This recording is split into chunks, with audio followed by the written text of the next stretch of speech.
March 27th, 1995. The Dorothy Chandler Pavilion. Tom Hanks just won his second consecutive Oscar for Best Actor. But in his acceptance speech, he thanked someone nobody in that room had ever heard of. A name that sent chills down the spines of three people watching from different parts of America. Harold Mitchell. Who was he? And why did Tom Hanks's voice crack when he said that name? The answer is a story Hollywood tried to forget. Until now. Let me take you back to August 1993. Los Angeles. Tom Hanks was already a star. He'd just won his first Oscar for Philadelphia. He was America's nice guy, the everyman. But he was also terrified. In 3 weeks he'd start filming Forrest Gump, a role that would either make him a legend or destroy his career. There was no middle ground. Robert Zemeckis, the director, had been clear during their pre-production meetings. Tom, this character isn't just a man with a low IQ. He's pure innocence in a world of chaos. He's every soldier who came back from Vietnam and nobody understood. He's every person society overlooks. If you play him as a joke, we're dead. If you play him with pity, we're dead. You need to find something nobody else can find. You need to find his soul. Tom spent weeks preparing. He watched documentaries. He studied speech patterns. He worked with Michael Connor Humphreys, the young actor who played young Forrest, adopting the boy's natural southern accent. But something was missing. Tom could feel it in his bones. He had the voice. He had the walk. He had the mannerisms. But he didn't have the heart. He didn't have the truth. On August 14th, 1993, exactly 19 days before filming would begin, Tom did something he rarely did. He drove alone to Santa Monica Beach at sunset. No entourage. No security. Just him and his thoughts. He needed to clear his head. He needed to find Forrest Gump's soul before it was too late. The beach was nearly empty. The summer crowds had thinned. Tom walked along the pier, hands in his pockets, watching the sun paint the Pacific Ocean in shades of orange and gold. That's when he saw him. A man sitting on a wooden bench, maybe 60 years old, wearing a faded green military jacket with holes in the elbows. His hair was grey and long, pulled back in a ponytail. His face was weathered like old leather, but his eyes were impossibly clear, like he could see right through you. Tom almost walked past. He'd seen plenty of homeless people in Los Angeles. He usually gave money, sometimes stopped to talk, but today he was too lost in his own head. But then the man spoke. You look like a man who's lost something he ain't even found yet. Tom stopped. Turned around. Excuse me? The man smiled. Not a sad smile. Not a crazy smile. A knowing smile. I said you look lost. That particular kind of lost where you're searching for something you don't got words for yet. Tom studied him. There was something magnetic about this stranger. Something authentic. Tom found himself walking back to the bench. Mind if I sit? It's a free country, the man said, gesturing to the empty space beside him. Or that's what they told us when they sent us to Vietnam anyway. Tom sat down. Up close he could see the details. The man's jacket had a name tape that was half torn off. He could only make out Mitchell. There was a faded 101st Airborne patch on the shoulder. The man's hands were scarred and weathered, but they were clean. His fingernails were trimmed. Whatever his situation was, he took care of himself. Vietnam, Tom said quietly. How long were you there? 2 tours, and 67 to 69. Came back with all my limbs and half my mind. Mitchell laughed, but there was no bitterness in it. Just acceptance. You serve? No, Tom admitted. Too young for Vietnam, too old for the Gulf. Mitchell nodded. You got that look, though. That searching look. Soldiers get it before their first combat. Artists get it before they make something that matters. Which one are you? Tom felt something shift inside him. This stranger saw him. Really saw him. I'm an actor. I've got a role coming up. It's about a man who serves in Vietnam. A man everyone underestimates. A man with a pure heart in a complicated world. And I'm terrified I'm going to screw it up. Mitchell was quiet for a long moment. Then he reached into his jacket pocket and pulled out a small flask. He took a sip. Not whiskey, Tom realized, but water, and offered it to Tom, who politely declined. What's his name? This character? Forrest. Forrest Gump. Forrest, Mitchell repeated, tasting the name. Like the forest, like the trees. My mama used to say trees don't think about growing, they just grow. They don't worry about the storms, they just bend. They don't cry about the seasons, they just change. He looked at Tom. Maybe that's who Forrest is. A man who just is. Tom felt goosebumps rise on his arms. Tell me about Vietnam. Tell me what it was really like. And Harold Mitchell did. For the next 3 hours, as the sun set and the stars came out and the temperature dropped, Harold told stories. Not war stories, not hero stories, human stories. He talked about his friend Jimmy, who carried a photograph of his dog in his helmet and cried the day he got a letter saying the dog had died. He talked about how they'd share sea rations, and the guy with the peaches always traded because peaches reminded him of his grandmother's farm. He talked about the letters they'd write home, trying to explain a world their families could never understand. The thing about Vietnam, Harold said, staring out at the dark ocean, was that it wasn't good guys and bad guys like in the movies. It was just scared kids trying to survive. And the ones who made it through weren't the toughest or the smartest. It was the ones who could still see beauty. The ones who could watch the sunrise over the Mekong Delta and think, damn, that's pretty, even though they knew they might die that day. Tom listened. Really listened. Not like an actor researching a role, but like a human being receiving a gift. Harold talked about coming home, about how nobody wanted to hear his stories, about how his wife left because he woke up screaming, about how he lost his job at the factory because he couldn't handle being inside anymore, about how he ended up here on this bench, watching the ocean because it was the only thing that felt eternal. But here's the secret, Harold said, turning to look directly at Tom. I ain't sad. People look at me and see a tragedy. They see a homeless vet and think my life is over. But I wake up every morning and I see that sunrise and I'm grateful. I got friends down here, other guys like me. We look out for each other. We share what we got. And you know what? We're more honest than most folks in their fancy houses. We don't pretend. We don't lie about who we are. We just are. Tom felt tears in his eyes. You're Forrest Gump. Harold laughed. I don't know about that. But I know this. You're Forrest. If he's the man you say he is, he don't see the world the way smart people do. Smart people see complications. They see reasons why things can't work. Forrest sees what's right in front of him. Someone needs help. Help them. Someone's mean. Love them anyway. Someone's dying. Hold their hand. It ain't about IQ. It's about seeing clear. They talked until midnight. Harold told Tom about the way soldiers talked. Not just the accent, but the rhythm. The way they paused. The way they repeated important words because those words mattered. When you love something, Harold said, you say it more than once. I love Jenny. I surely do love her. You hear that? The surely makes it true. The repetition makes it real. When Tom finally stood to leave, he pulled out his wallet. Harold held up his hand. I don't need your money, Mr. Movie Star. I got what I need. How did you know I'm an actor? Tom asked, surprised he'd been recognized. Harold smiled. You got a face people trust. That's a gift. Don't waste it on lying. Tom reached into his pocket and pulled out a business card. He wrote his personal number on the back. I'm going to be filming for the next few months. Will you still be here? Can I come back and talk to you?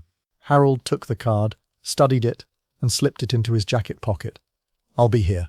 I'm always here. The ocean don't go nowhere, and neither do I. Over the next 3 weeks, Tom came back 6 times. Each visit lasted hours.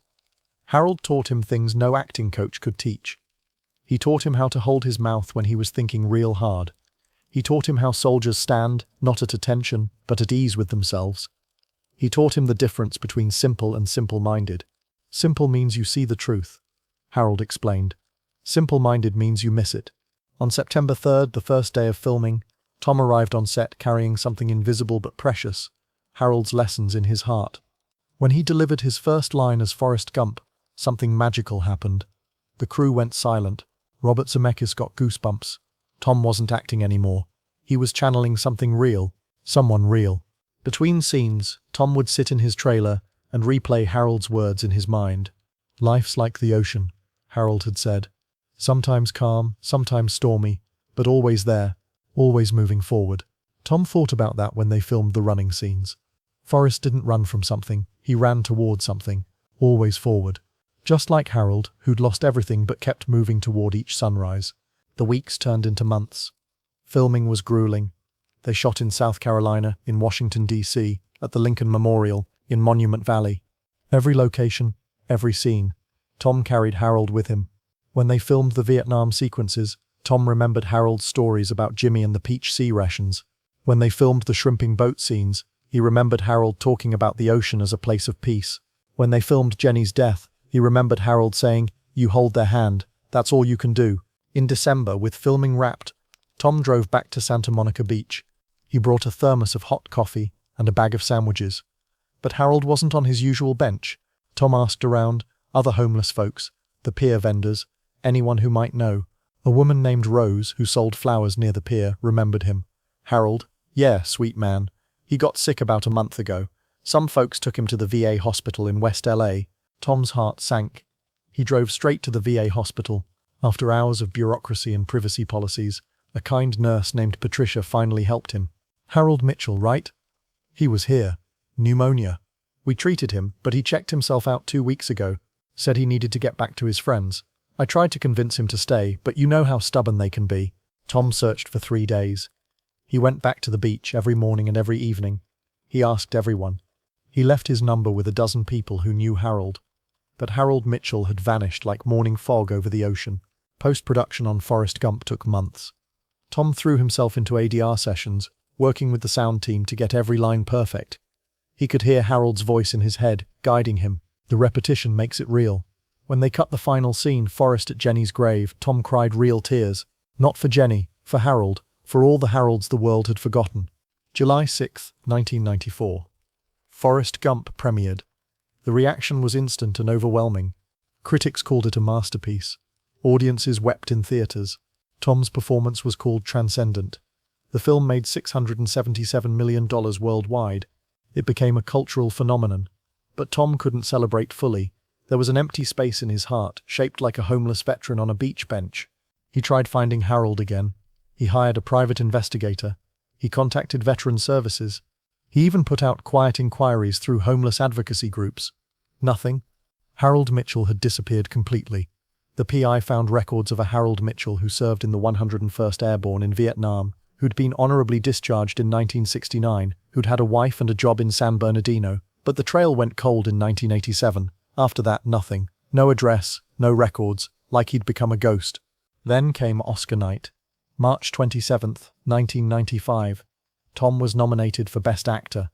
The category was stacked. Morgan Freeman for The Shawshank Redemption, John Travolta for Pulp Fiction, Nigel Hawthorne for The Madness of King George, and Paul Newman for Nobody's Fool. Tom didn't think he'd win. He'd already won the year before for Philadelphia. The Academy didn't usually go back-to-back, but when Jeremy Irons opened the envelope and said Tom Hanks, the Chandler Pavilion erupted. Tom was stunned. He walked to the stage in a daze. He accepted the Oscar, feeling the weight of it in his hands. And when he stepped to the microphone, he made a decision. He was going to tell the truth. Part of it, anyway. I want to thank everyone who made Forrest Gump possible, Tom began, his voice shaking slightly. But there's someone I need to thank who most of you have never heard of. His name is Harold Mitchell. He was a Vietnam veteran I met on a beach. He taught me everything I needed to know about this role. He taught me about seeing clearly, about being simple instead of simple-minded, about loving people even when they don't understand you. Tom's voice cracked. Harold, if you're watching this, I'm sorry I lost you. This Oscar belongs to you, brother, and to every veteran we've forgotten. Thank you. The audience applauded, but they didn't understand. How could they? They thought it was just a nice thank you. But in 3 different parts of America, 3 people sat up straight.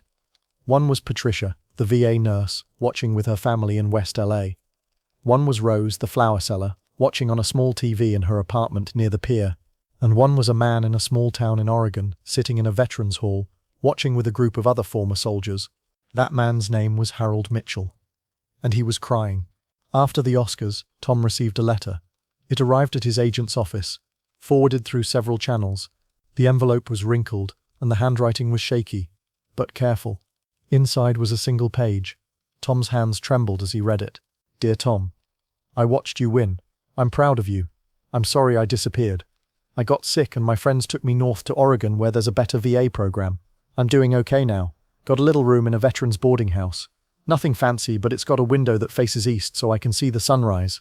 I want you to know something. What you did with Forrest, that wasn't me. That was you. I just reminded you of something you already knew. You got a gift for seeing people's souls. That's rare. Don't ever lose that.